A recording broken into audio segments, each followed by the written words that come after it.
It's Jason Abraham, the Shadow Teacher, and ever since I did a CE5 on June 25th, 2021, I've been getting regular visitation from UFOs. Every week I'm seeing them in the sky. And this video I'm making, this is going to be very different than other people on YouTube who make videos about UFOs and extraterrestrial contact. A lot of those videos are talking about the messages that the visitors have and how to do it. My video is more of the questions on my part. I'm curious of what their messages actually are. When I had my first experience with ETs that I was aware of in June 25th, 2020, the downloads were very profound. Got many messages that were vague, many that were very clear, but it's clear that what came through had special messages for me and the other people who experienced that contact by happenstance that night.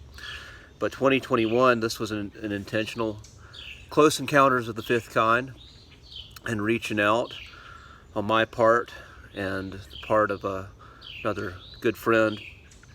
And I can honestly say I haven't really gotten any downloads. I just see them every week.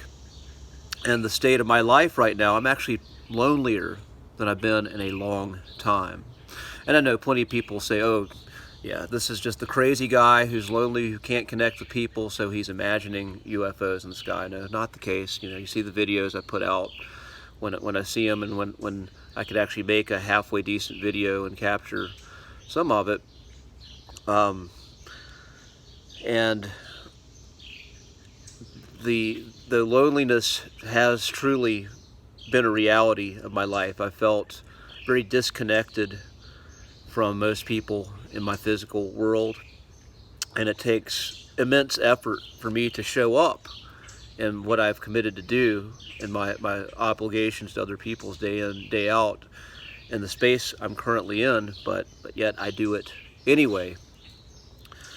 And I wonder again, I wonder what this is with, again, seeing having visitors come and then they acknowledge that I'm seeing them, because they'll usually disappear pretty quickly after there's been a connection there from my end. And a lot of patterns have been showing up in my life, old lessons, opportunities to go and repeat patterns that I've done in the past that I've sworn not to go down that route anymore. So I'm finding myself saying no to a lot of opportunities that are showing up in my physical sphere. I seem to be manifesting a lot of the same old stuff, and I'm going to do a video on that as well. My belief is just my soul is working through these lessons, and it's up to me to be very clear that I'm done with it and say no before something comes along that I can say yes to. Well, that being said, again, back to the UFOs. Again, I'm curious. I'm very curious to what the messages these visitors have for me. Or maybe is that it? Is it these unpleasant lessons that are manifesting and me getting the opportunity to make a different choice? Is that something that they play a part in? I don't know. What do you think? Have you had an experience like that? I don't always reach out, but this stuff I'm very curious about. And this is Jason Abraham, the Shadow Teacher, and I will see you on the other side, maybe in another dimension. Be well.